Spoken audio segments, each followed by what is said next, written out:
नमस्कार दोस्तों, स्वागत है आप सभी का हमारे YouTube channel DD education centre में। इसके पहले वीडियो में हम लोग पढ़ रहे थे रिवर्स इनइक्वालिटी के बारे में। आइए उसके आगे बढ़ते हैं और स्टार्ट करते हैं इनइक्वालिटी का एक नया टॉपिक जिसका नाम है कोडेड इनइक्वालिटी। तो देखिए कोडेड इनइक्वालिटी में होता क्या है। पहले इसमें आपको इंस्ट्रक्शन दिए रहेंगे। जैसे बोर्ड पे देखिए, यहाँ पे एक इंस्ट्रक्शन दिया हुआ है। इसमें कह रहा है कि a प्लस बी कहीं पर दिखता है तो इसका मतलब क्या है, a is greater than b। इसी तरह से a माइनस बी दिखा तो ये रिप्रेजेंट करेगा a is less then b। अगर a स्टार b है तो ये डिनोट करेगा a इज ग्रेटर देन और इक्वल टू b। इसके बाद अगर हमें a हैज b दिखा तो ये डिनोट करेगा a इज लेस देन और इक्वल टू b। और इसी तरह से a at the rate b दिखा तो ये डिनोट करेगा a is equal to b। तो क्वेश्चन में सबसे पहले आपको इंस्ट्रक्शन दिए रहेंगे। इन इंस्ट्रक्शन के आधार पे आपको कुछ स्टेटमेंट दिए रहेंगे और वहां पे उस स्टेटमेंट के अकॉर्डिंग कुछ निष्कर्ष दिए रहेंगे। आपसे पूछेगा कि बताइए कौन से निष्कर्ष सही होंगे और कौन से निष्कर्ष गलत होंगे। तो हमारा सबसे पहला काम जो रहेगा, जो इंस्ट्रक्शन में ये सिंबल्स दिए गए हैं इसको हम कन्वर्ट करेंगे स्टैंडर्ड सिंबल में। जैसे यहाँ पे प्लस डिनोट कर रहा है ग्रेटर देन को, तो कहीं पर भी हमें प्लस दिखा तो इसको हम प्लस की जगह पे क्या लिख देंगे, ग्रेटर देन। इसी तरह से माइनस दिखा तो माइनस डिनोट कर रहा है लेस देन, तो माइनस की जगह हम क्या कर देंगे, लेस देन दिखाएंगे। स्टार दिखेगा तो हम क्या करेंगे, इसको लिखेंगे ग्रेटर देन और इक्वल टू। इसी तरह से हैश दिखेगा, इसको क्या करेंगे, लेस देन और इक्वल टू, तो इसकी जगह हम क्या लिख देंगे, लेस देन और इक्वल टू। इसी तरह से अगर कहीं पर भी हमें एट द रेट दिखा तो ये रिप्रेजेंट करेगा इक्वल टू को, तो एट द रेट की जगह हम क्या करेंगे, इसको लिख देंगे इक्वल टू। अब हमारा दूसरा काम जो रहेगा वो रहेगा इस कथन और निष्कर्ष को डिकोड करने का। तो सबसे पहले हम क्या करेंगे, कथन को डिकोड करेंगे, फिर निष्कर्ष को डिकोड करेंगे। क्योंकि जो कथन दिया गया है वो भी कोडेड फॉर्म में दिया गया है और जो निष्कर्ष दिया गया है वो भी कोडेड फॉर्म में दिया गया है। तो आइए एक एक करके इसको डिकोड करते हैं। देखिए हमने कहा था अगर प्लस दिखा तो इसको क्या दिखाएंगे, ग्रेटर देन से। तो यहाँ पे हमें प्लस लिखा है तो प्लस को हटाएंगे और यहाँ पे क्या लिखाएंगे, ग्रेटर देन। इसी तरह से हैश की जगह लेस देन और इक्वल टू, तो हैश को हटाएंगे, यहाँ पे क्या लिखेंगे, लेस देन और equal to. At the rate की जगह इक्वल टू लाना है तो यहाँ से एट द रेट हटाएंगे और क्या लाएंगे, इक्वल टू। स्टार की जगह ग्रेटर देन और इक्वल टू, तो स्टार को हटाएंगे और यहाँ पे क्या लिखेंगे, ग्रेटर देन और इक्वल टू।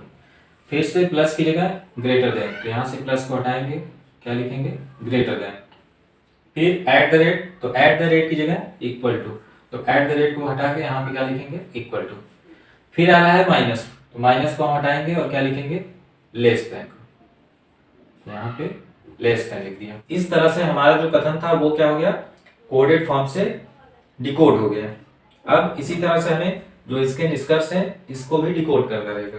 तो अगर इसको डिकोड करें तो प्लस को हटाएंगे और प्लस की जगह क्या लिखेंगे, ग्रेटर देन, इसको हटाएं और इसकी जगह क्या लिखें, ग्रेटर देन। इसी तरह से स्टार को हटा के क्या लिखेंगे, ग्रेटर देन और इक्वल टू को, स्टार हटाया और क्या लिखा, ग्रेटर देन और इक्वल टू। फिर आ रहा है माइनस, तो माइनस की जगह लेस देन, माइनस को हटाया, इसकी जगह लिखा less than. Eight the rate की जगह इक्वल टू, तो एट द रेट को यहाँ से हटाएंगे तो यहाँ पे क्या आ जाएगा, इक्वल टू। फिर आ रहा है हैश, तो हैश की जगह लेस देन और इक्वल टू, यहाँ से हैश को हटाएंगे और यहाँ पे क्या लिखेंगे, लेस देन और इक्वल टू। अब हमारा इंस्ट्रक्शन का जो काम था वो खत्म हो चुका है, क्योंकि इन इंस्ट्रक्शन की सहायता से हमें इस कथन और निष्कर्ष को डिकोड करना था। तो हम यहाँ पे कथन और निष्कर्ष दोनों को डिकोड कर चुके हैं। अब इसे हल करना है, तो हल करने के लिए सबसे पहला काम क्या रहेगा, डायरेक्शन टेस्ट, और दूसरा सबसे बड़े चिन्ह को देखने की। तो आइए एक एक करके इसे हल करते हैं। तो सबसे पहले इसके डायरेक्शन को देख लेते हैं। तो अगर डायरेक्शन की बात करें तो इसकी डायरेक्शन इस तरफ, इसकी डायरेक्शन इस तरफ, इसकी डायरेक्शन बगल वाले के अनुसार, तो इस तरफ, इसकी डायरेक्शन इस तरफ, इसकी डायरेक्शन इस तरफ, इसकी डायरेक्शन बगल वाले के अनुसार, तो इस तरफ, और इसकी डायरेक्शन इस तरफ। अब देखिए पहला जो निष्कर्ष है इसमें बात कर रहा है ए से डी तक, तो हम स्टार्ट करेंगे कहाँ से, ए से और जाएंगे कहाँ तक, डी तक। स्टार्ट किया हमने ए से, जाना कहाँ तक है, डी तक। तो अगर ए से बी तक देखें, इसकी डायरेक्शन इस तरफ और इन दोनों की डायरेक्शन इस तरफ, तो ए से डी के बीच में हमें दो डायरेक्शन दिख रहे हैं। तो कहीं पर भी हमें एक से अधिक डायरेक्शन दिखा तो वो निष्कर्ष हमारा क्या हो जाएगा, गलत। इसलिए हमारा ये पहला निष्कर्ष हो जाएगा गलत। दूसरे में बात की जा रही है डी से बी तक, तो हम स्टार्ट करेंगे डी से, जाएंगे कहाँ तक, बी तक। तो अगर डी से बी के बीच में देखें तो इसकी डायरेक्शन इधर, इसकी डायरेक्शन इधर, दोनों की डायरेक्शन इधर है, इसलिए ओवरऑल डायरेक्शन इस तरफ। अब इन दोनों पॉइंट्स के बीच में सिंगल डायरेक्शन मिल रही है, इसका मतलब हम इन दोनों के बीच के रिलेशन को बता सकते हैं। तो रिलेशन बताने के लिए क्या करेंगे, सबसे पहले बाएं वाले को, फिर दाहिने वाले को, और इन दोनों के बीच का सबसे बड़ा चिन्ह। तो ये क्या है, सिपाही, ये वजीर, तो बड़ा कौन, वजीर। तो इसको उठा के यहाँ पे लिख देंगे। तो अगर बी और डी में रिलेशन देखें तो हमें क्या मिल रहा है, बी इज लेस देन और इक्वल टू डी। इसी को हम अगर पलट के लिखेंगे, अगर पलट के लिखें, डी को पहले करें, तो ये क्या हो जाएगा, डी इज ग्रेटर देन और इक्वल टू बी। तो हमें चाहिए क्या था, d इज ग्रेटर देन और इक्वल टू बी, और मिल क्या रहा है, d इज ग्रेटर देन और इक्वल टू बी। तो जैसा चाहिए था वैसा मिल रहा है, इसका मतलब ये निष्कर्ष हमारा हो जाएगा सही। अगले में बात की जा रही है g से d तक। तो स्टार्ट करेंगे हम g से, जाएंगे कहाँ तक, d तक।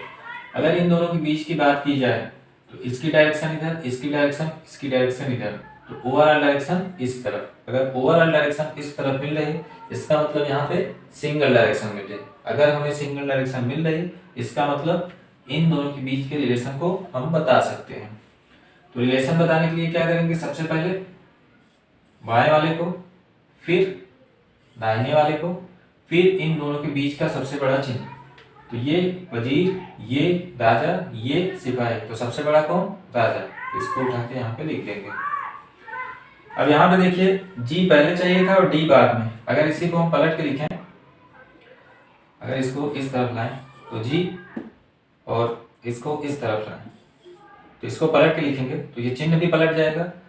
तो ये क्या हो जाएगा, जी इज लेस देन डी। हमें चाहिए क्या था, जी इज लेस देन डी, और मिल क्या रहा है, जी इज लेस देन डी। तो जैसा चाहिए था वैसा मिल रहा है, इसका मतलब ये निष्कर्ष हमारा हो जाएगा सही। आगे बात की जा रही है H और E के बीच। तो स्टार्ट करना है हमें H से और जाएंगे कहाँ तक, E तक। स्टार्ट किया H से और जाएंगे कहाँ तक, E तक।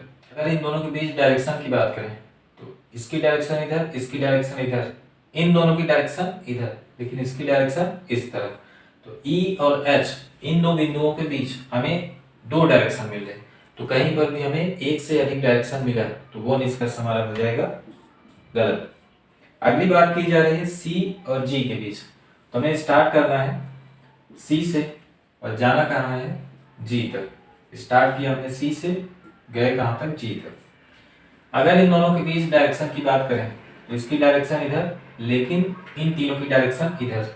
तो C और G इन दोनों के बीच भी हमें दो डायरेक्शन मिले, तो कहीं पर भी अगर एक से अधिक डायरेक्शन मिली तो वो निष्कर्ष हमारा हो जाएगा गलत। तो इस तरह से हम कोडेड इनइक्वालिटी के क्वेश्चंस को हल करते हैं। तो उम्मीद है दोस्तों आप सभी को कोडेड इनइक्वालिटी का कॉन्सेप्ट समझ में आया होगा। Okay, thank you.